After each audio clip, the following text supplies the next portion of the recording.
Kalena dhamma sawanang etamang kalamutamang.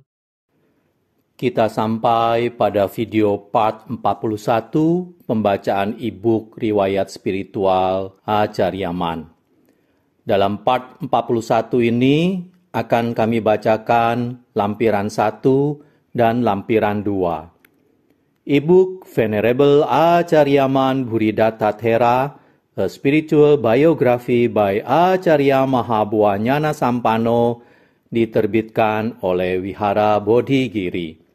Penyunting adalah Bante Titayano dan Herianto. Sedangkan mengenai nama-nama penerjemah dari bahasa Inggris ke bahasa Indonesia dapat Anda lihat di bagian deskripsi di bawah video ini. Baiklah, kita mulai. Lampiran 1. Menjawab keraguan. Setelah kemunculan pertama biografi Acarya Man yang ditulis olehnya, Acarya Mahaboa mendapat banyak pertanyaan dan keraguan mengenai aspek-aspek tertentu dari kehidupan dan praktek yang dijalani Acarya Man. Salah satu yang paling menonjol adalah kritikan bahwa secara mendasar terdapat sejumlah cerita yang membantah pandangan-pandangan tertentu yang telah lama dipertahankan tentang inti kemurnian pikiran dan keberadaan sifat arahat yang telah mencapai penerangan sempurna.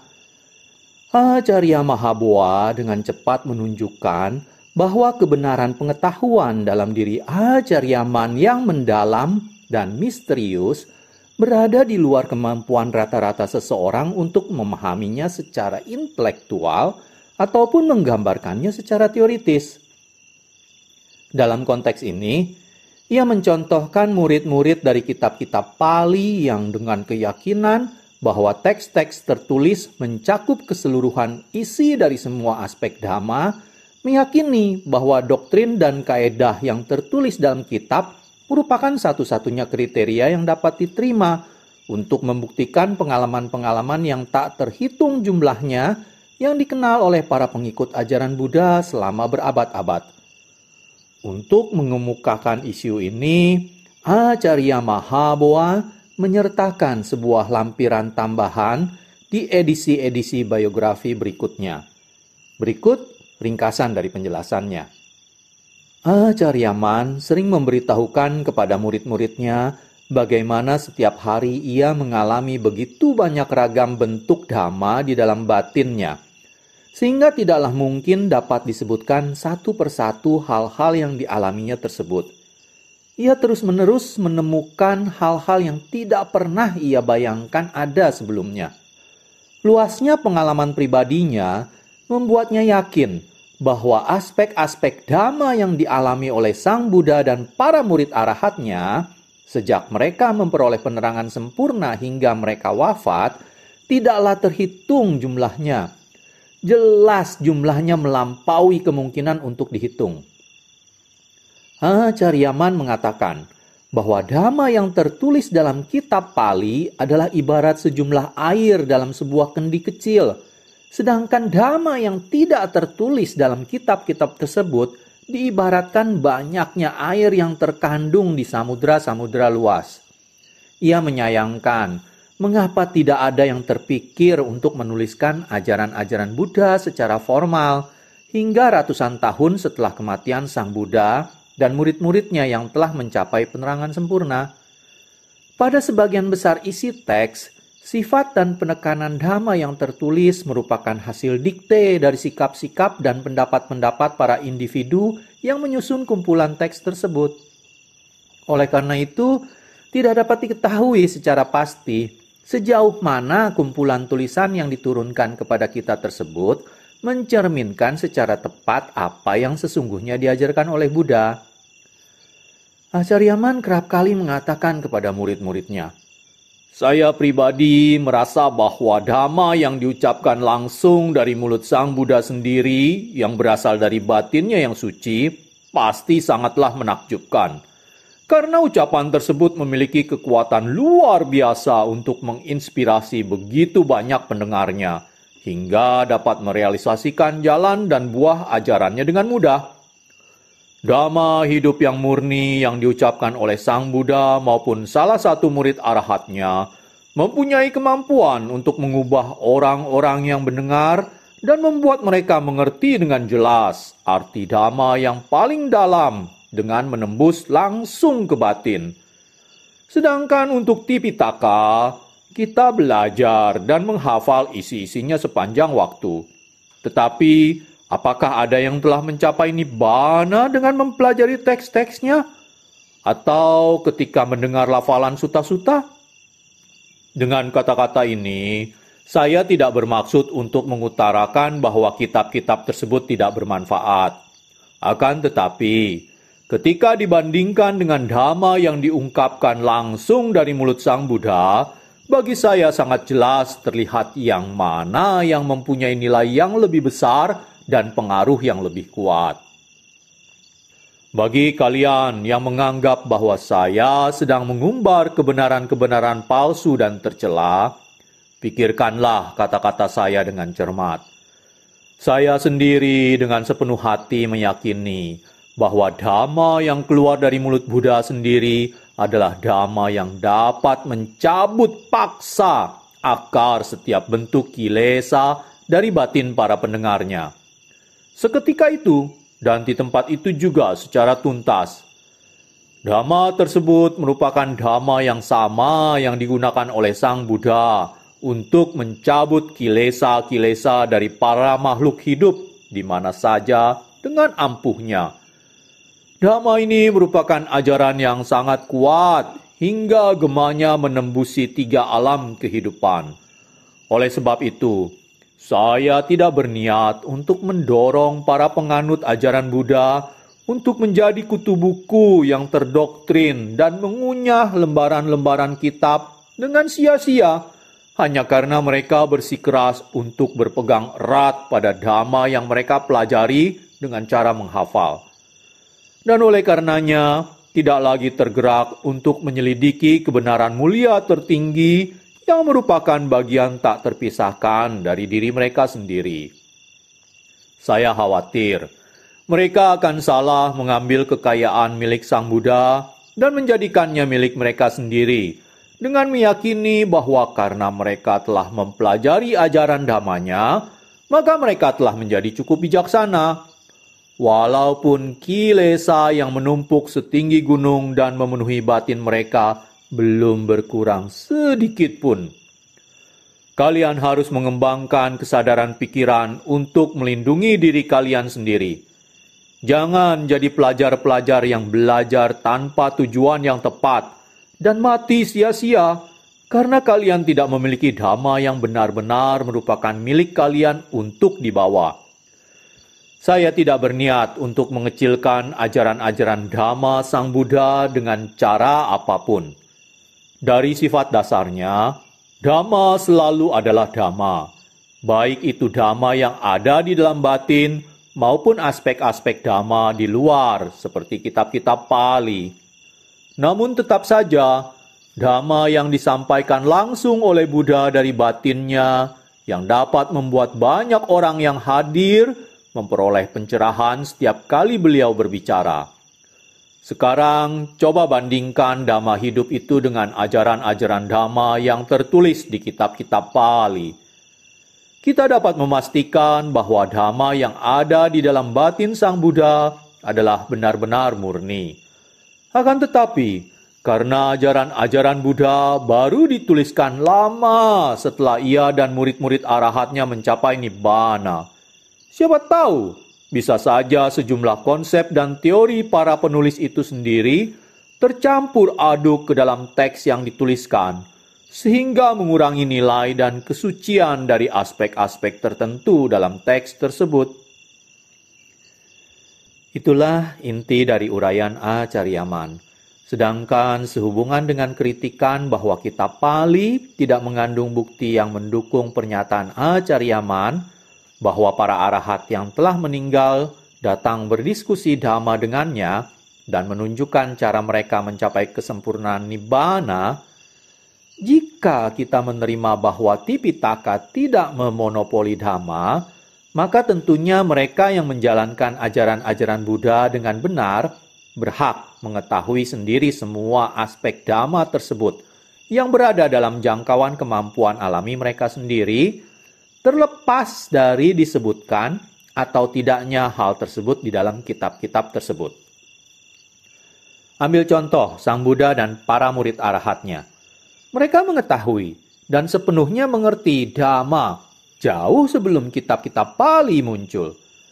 Jika para makhluk mulia ini adalah perlindungan sesungguhnya yang dipercayai dunia, maka jelas bahwa mereka memperoleh status agung tersebut di saat tidak ada kitab-kitab yang menentukan ukuran-ukuran Dhamma. Sebaliknya, jika keberhasilan mereka dianggap salah, maka keseluruhan isi kitab-kitab Pali juga harus dianggap salah.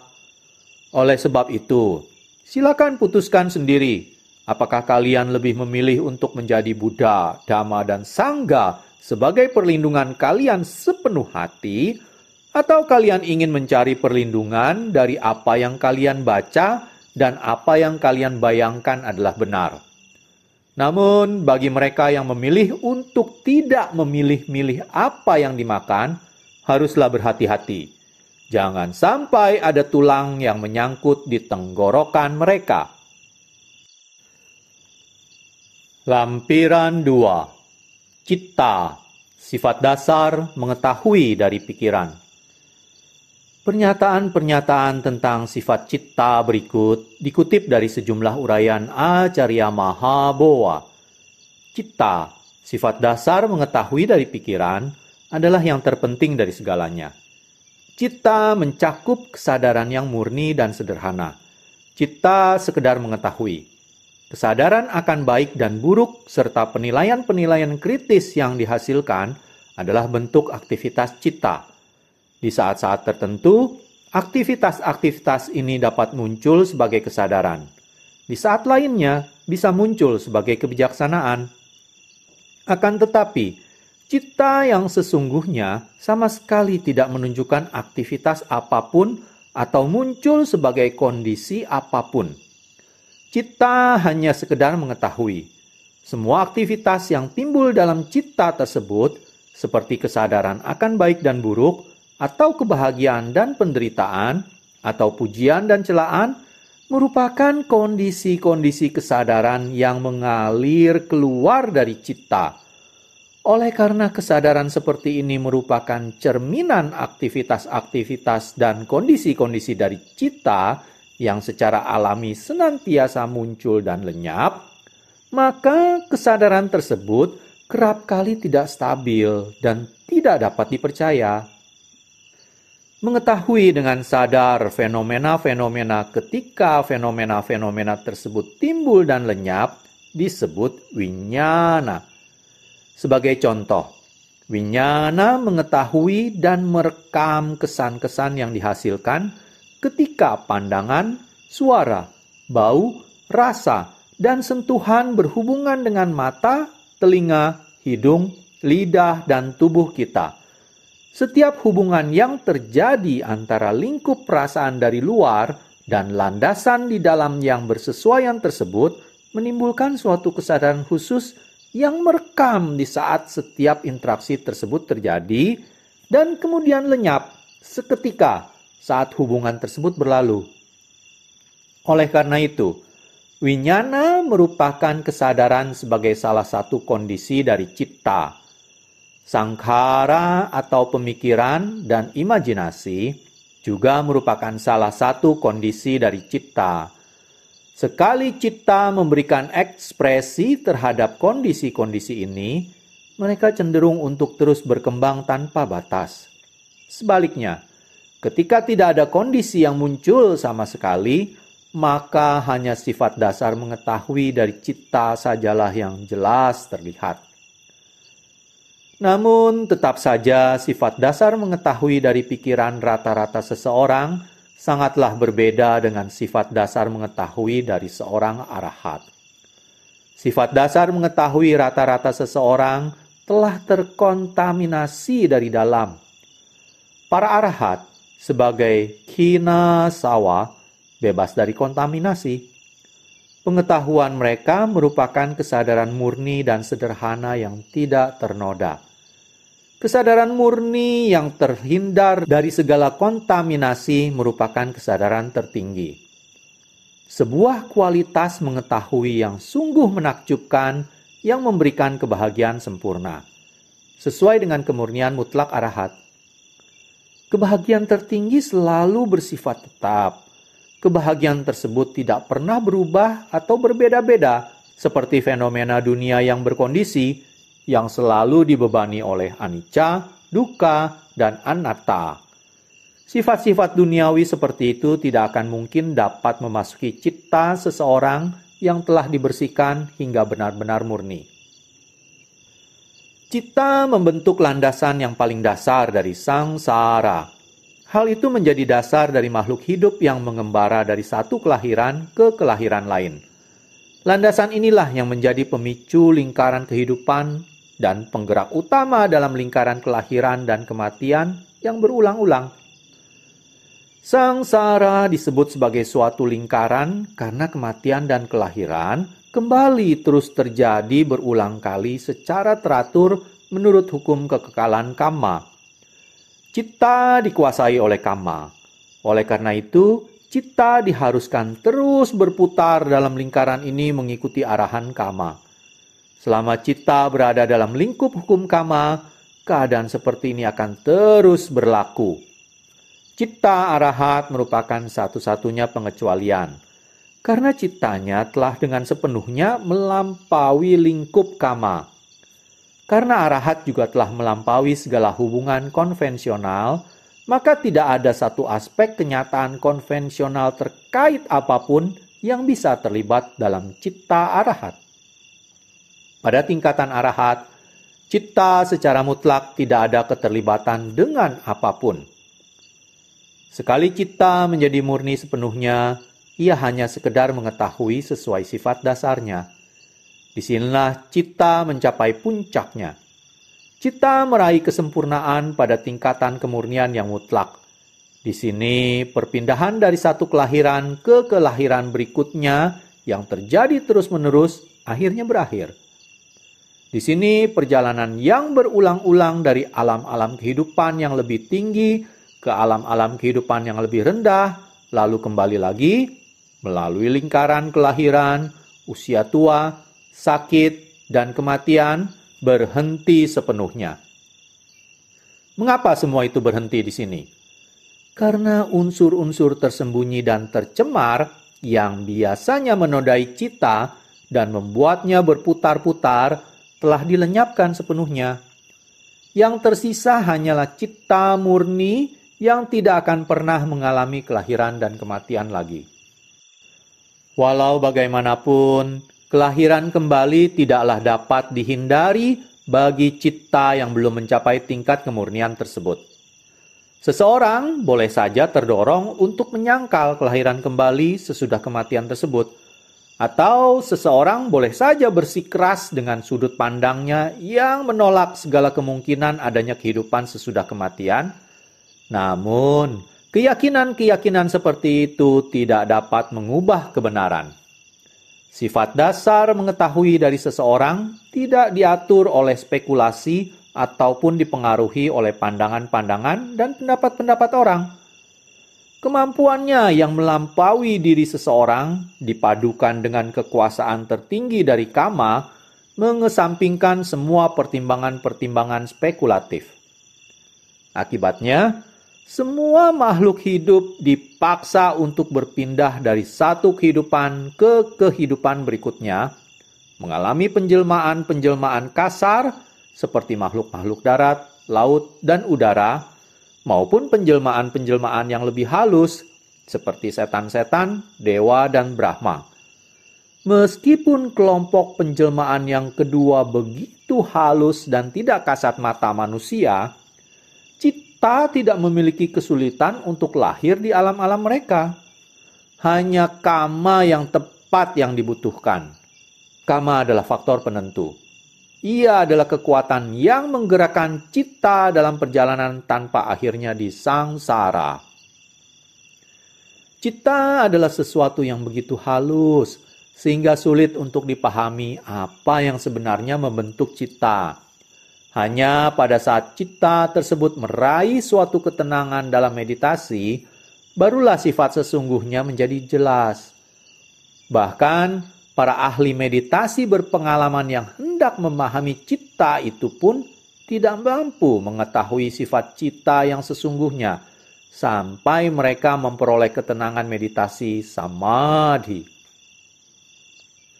Meskipun cita terletak di dalam tubuh, namun bagaimanapun kita tidak dapat menemukannya. Sedemikian haluslah cita itu. Karena cita tersebar di seluruh tubuh jasmani, kita tidak dapat menentukan bagian mana atau aspek mana yang benar-benar merupakan cita sesungguhnya. Cita itu begitu halusnya, sehingga hanya praktek meditasi yang dapat menemukan keberadaannya dan membedakannya dari segala aspek lain yang terkait dengan tubuh. Melalui praktek meditasi, kita dapat memisahkannya, melihat tubuh sebagai satu hal dan cita sebagai hal lainnya. Ini adalah satu tingkatan pemisahan, tingkatan cita yang dialami dalam samadhi, namun jangka waktunya dibatasi oleh lamanya waktu yang dihabiskan untuk berlatih samadhi. Pada tingkatan berikutnya, cita dapat sepenuhnya memisahkan diri dari tubuh jasmani. Namun belum dapat melepaskan diri dari unsur-unsur mental dalam kepribadian, vedana, sanya, sangkara, dan winyana. Ketika cita mencapai tingkatan ini, seseorang dapat menggunakan kebijaksanaan untuk memisahkan tubuhnya dan terlepas selamanya dari keyakinan bahwa tubuh seseorang itu adalah miliknya. Namun ia belum dapat memisahkan faktor-faktor mental, perasaan, ingatan, pikiran, dan kesadaran dari cita.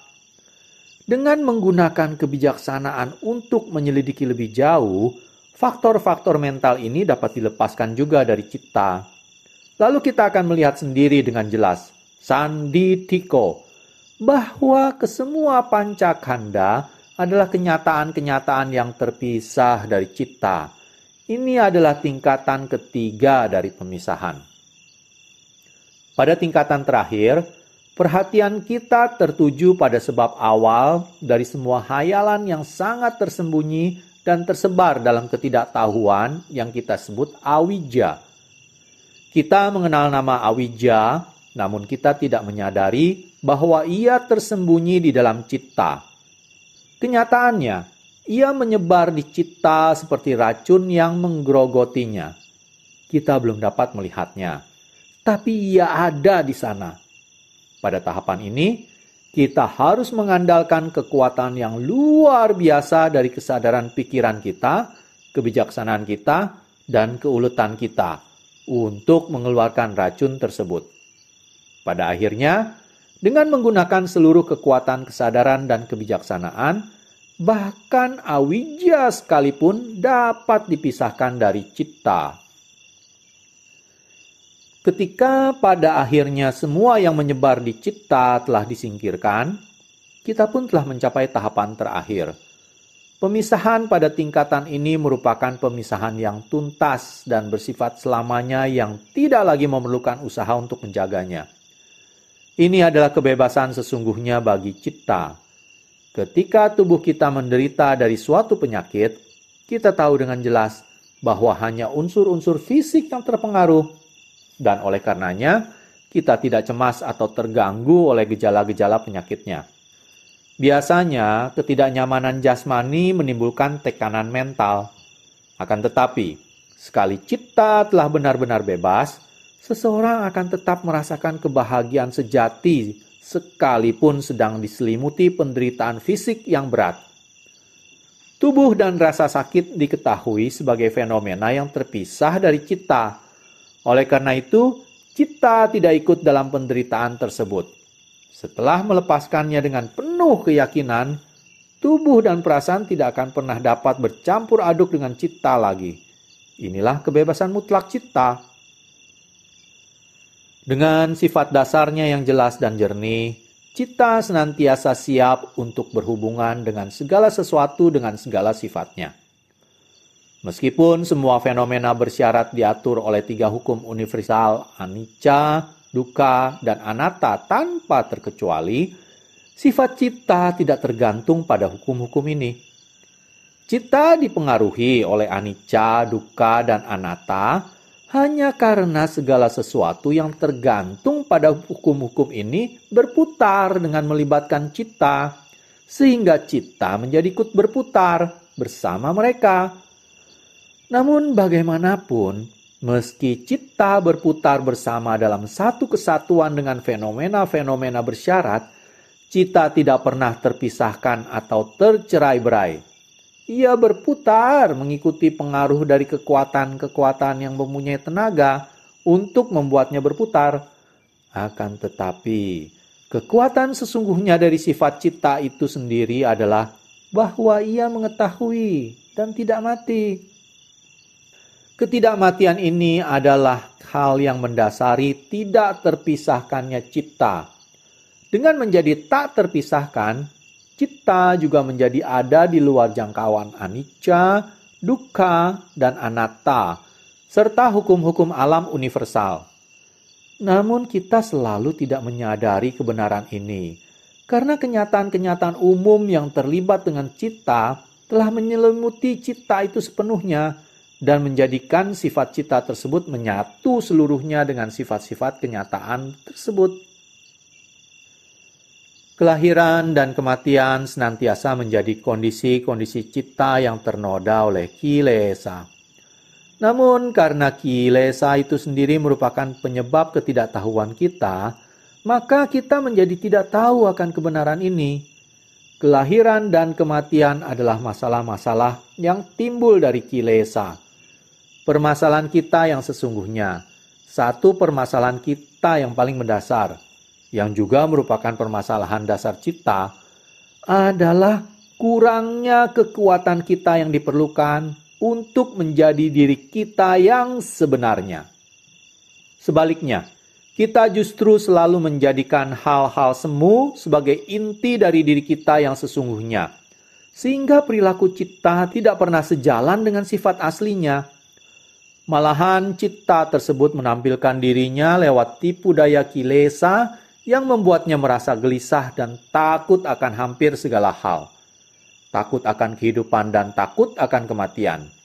Apapun yang terjadi, sedikit rasa takut, rasa sakit yang sangat, ia menjadi takut. Ia digelisahkan oleh gangguan yang terkecil sekalipun. Sebagai akibatnya, cita selamanya dipenuhi kekhawatiran dan ketakutan. Dan meskipun rasa takut dan khawatir bukanlah merupakan sifat dasar cita, namun perasaan-perasaan ini tetap dapat menimbulkan kekhawatiran dan ketakutan tersebut di cita. Hanya ketika cita telah dibersihkan hingga benar-benar murni dan bebas dari segala keterikatan, barulah kita bisa melihat cita yang terbebas dari segala ketakutan. Saat itu, tidak ada lagi rasa takut atau semangat yang muncul. Hanya sifat asli cita yang berdiri sendiri secara alami, tidak tergantung pada waktu dan ruang selama-lamanya. Hanya itu saja yang muncul, tidak ada yang lain. Inilah cita yang asli. Istilah cita yang asli mengacu hanya kepada kemurnian mutlak atau saupadisesa nibbana, arahat. Tidak ada lagi yang lain yang bisa disebut cita yang asli dengan sepenuh batin dan tanpa ragu. Saya sendiri malu menggunakan istilah tersebut untuk hal lain selain itu. Istilah cita asal berarti sifat asal cita yang berputar tanpa henti melalui lingkaran tumimba lahir. Sang Buddha menunjukkan hal ini saat berkata, "Wahai para biku, cita asal itu memiliki sifat dasar jelas dan jernih. Namun cita tersebut menjadi tercemar oleh noda kilesa yang datang melewatinya." Dalam hal ini, cita asal mengacu pada asal mula kenyataan umum atau sammutti, bukan asal mula kemurnian absolut, parisuddhi. Saat mengacu pada cita asal, Sang Buddha berkata, Pabhasara midang citang bikawe. Pabhasara artinya bersinar, bukan berarti murni. Alasannya mutlak benar, tidak mungkin dapat dibantah. Jika Sang Buddha menyamakan citta asal dengan citta murni, seseorang dapat langsung membantah. Jika citta asalnya adalah murni, mengapa ia bahkan harus terlahirkan? Arahat yang telah memurnikan cittanya adalah seseorang yang tidak akan pernah terlahirkan lagi. Jika cittanya adalah murni dari asalnya, lalu mengapa ia perlu memurnikannya? Berikut ini akan menjadi bantahan yang sangat jelas. Apa alasan untuk memurnikannya? Sebaliknya, citta yang bersinar dapat dimurnikan karena sinarnya tidak lain adalah sifat dasar yang sesungguhnya dari awijja. Para meditator akan menyadari sendiri kebenaran ini dengan jelas pada saat citta tersebut melampaui sinar itu untuk meraih kebebasan absolut atau vimutti. Kemudian sinar tersebut tidak lagi muncul dalam citta. Pada titik ini, seseorang menyadari kebenaran tertinggi tentang citta. Ketika citta telah menjadi begitu bersihnya sehingga selalu terang dan jernih adanya, maka saat kita berada di tempat yang sunyi dan diselimuti keheningan total, seperti dalam kesenyapan malam, sekalipun citta tidak terpusat dalam samadhi, titik pusat kesadarannya lebih dari halus dan jernih, sehingga tidak dapat dilukiskan. Kesadaran yang tersembunyi ini menjelma sebagai pancaran keluar ke segala arah di sekeliling kita. Kita tidak menyadari pandangan, suara, bau, rasa, dan sentuhan, meskipun pada kenyataannya citta belum memasuki samadhi. Sebaliknya, citta justru mengambil landasannya sendiri yang kuat, yaitu landasan yang paling mendasar dari citta yang telah dibersihkan sedemikian, sampai pada titik di mana kemampuan mengetahui yang menakjubkan dan agung menjadi sifatnya yang paling utama. Meski keberadaannya terlihat terpisah dari badan jasmani, kesadaran yang begitu jernih seperti ini berdiri sendiri di dalam citta. Karena sifat citta yang tersembunyi dan terlihat pada tahap ini, sifat mengetahuinya menjadi sangat kuat dan jelas. Sama sekali tidak ada gambaran atau penglihatan yang muncul di sana. Ini adalah kesadaran yang berdiri sendiri. Inilah salah satu aspek citta. Aspek lain dari citta terlihat ketika citta yang telah dibersihkan dengan sempurna ini memasuki ketenangan meditasi. Tidak memikirkan atau membayangkan apapun. Dengan menghentikan segala kegiatan dan pergerakan, ia sekedar beristirahat sejenak. Semua pikiran dan bayangan di dalam citta berhenti sepenuhnya. Ini yang disebut dengan citta yang memasuki ketenangan penuh. Saat itu, yang ada hanyalah sifat dasar mengetahui dari citta. Selain kesadaran yang sangat jernih ini, kesadaran yang terlihat menyelimuti keseluruhan dunia, sama sekali tidak ada lagi hal yang ini. Berbeda halnya dengan sinar cahaya yang memiliki jangkauan terbatas, baik itu jauh maupun dekat, tergantung dari kekuatan cahaya tersebut. Aliran citta tidaklah terbatas. Tidak ada istilah dekat atau jauh. Sebagai contoh, terang cahaya dari sinar listrik tergantung pada daya listriknya. Jika gaya listriknya tinggi, maka cahaya tersebut akan memancar sampai jauh. Jika rendah, maka pancarannya dekat. Akan tetapi, aliran citta sangatlah berbeda. Lebih tepatnya, citta berada di luar batas waktu dan ruang yang memungkinkannya untuk menyelimuti segala hal. Jauh sama dengan dekat, karena konsep ruang tidaklah berlaku. Yang ada hanyalah kesadaran jernih yang menyelimuti segala sesuatu di seluruh alam semesta. Seluruh dunia terlihat dipenuhi oleh kemampuan mengetahui yang tersembunyi ini, seolah-olah tidak ada keberadaan hal lain lagi, meskipun hal-hal tersebut tetap ada di dunia seperti biasa. Aliran citta yang menyelimuti segala hal yang telah dibersihkan dari hal-hal yang menutup dan menghalanginya merupakan kekuatan citta yang sesungguhnya. Citta yang murni secara mutlak bahkan lebih sulit untuk digambarkan. Karena cita tersebut adalah sesuatu yang memberi definisi. Saya tidak tahu bagaimana saya dapat mengartikannya. Ia tidak dapat dijabarkan dengan cara yang sama seperti hal-hal biasa yang umumnya dapat dijabarkan. Tidak lain karena cita tersebut bukanlah kondisi biasa.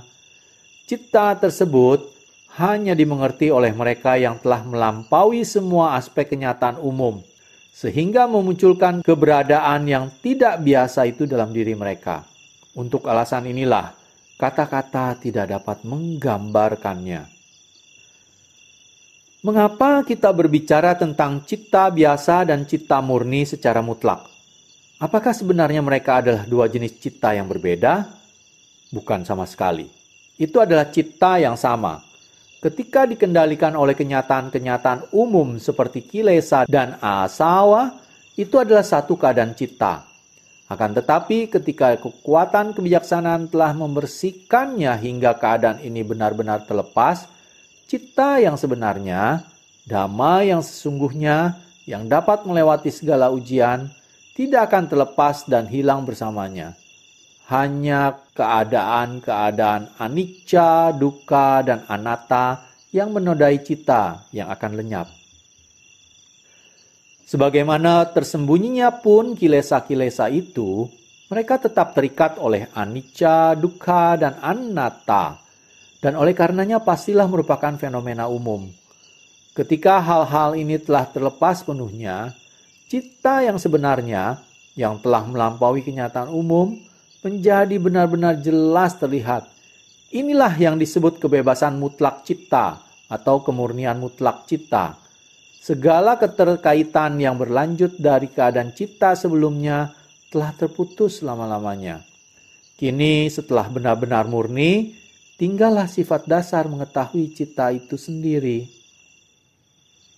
Kita tidak dapat menyatakan terpusat di bagian tubuh mana sifat dasar mengetahui ini berada. Sebelumnya, dengan cita biasa, ia membentuk suatu titik yang menonjol yang dapat kita lihat dan ketahui dengan jelas. Sebagai contoh, dalam samadhi, kita tahu bahwa cita terpusat di tengah dada, karena kita tahu kemampuan kesadaran kita cukup menonjol di sana. Ketenangan, cahaya, dan pancarannya keluar dengan jelas dari titik itu. Kita hanya melihatnya sendiri. Semua pelaku meditasi dengan tingkat ketenangan yang sudah mencapai landasan dasar samadhi menyadari bahwa pusat dari yang mengetahui utamanya terdapat di bagian batin. Mereka tidak akan mengatakan bahwa pusatnya adalah di otak, seperti yang selalu disebutkan oleh mereka yang tidak berpengalaman dalam praktek samadhi. Namun ketika cita yang sama tersebut telah dibersihkan hingga menjadi murni, pusat tersebut pun lenyap. Seseorang tidak bisa lagi mengatakan bahwa cita itu terletak di atas atau di bawah, atau terletak di suatu tempat di dalam tubuh. Ia kini telah menjadi kesadaran yang murni, suatu kemampuan mengetahui yang begitu tersembunyi dan jernih, hingga melampaui semua bentuk keadaan umum. Tetap saja dengan mengatakan bahwa cita tersebut lebih dari jernih, kita terpaksa harus menggunakan bahasa umum yang tidak dapat menjelaskan yang sebenarnya. Tentu saja karena istilah kejernihan yang luar biasa itu sendiri merupakan hal umum. Karena kesadaran yang jernih ini tidak memiliki titik atau pusat, maka tidaklah mungkin untuk menentukan letak keberadaannya. Yang ada hanyalah dasar mengetahui tanpa apapun yang menodainya. Meskipun cipta masih berada di tengah-tengah sejumlah khanda yang pernah bercampur dengannya sebelumnya, ia tidak lagi memiliki sifat-sifat yang sama dengan mereka. Ia berada di dunia yang terpisah. Saat itulah kita mengetahui dengan jelas bahwa tubuh jasmani, khanda, dan cita adalah kenyataan-kenyataan yang berbeda dan terpisah satu sama lain. Demikianlah kita akhiri video part 41. Video part selanjutnya kita akan membacakan mengenai catatan yang ada di masing-masing bagian, seperti di tahun-tahun awal atau tahun-tahun pertengahan dan selanjutnya. Terima kasih. กาเลนะธัมมัสสวนังเอตัมมังคลมุตตมัง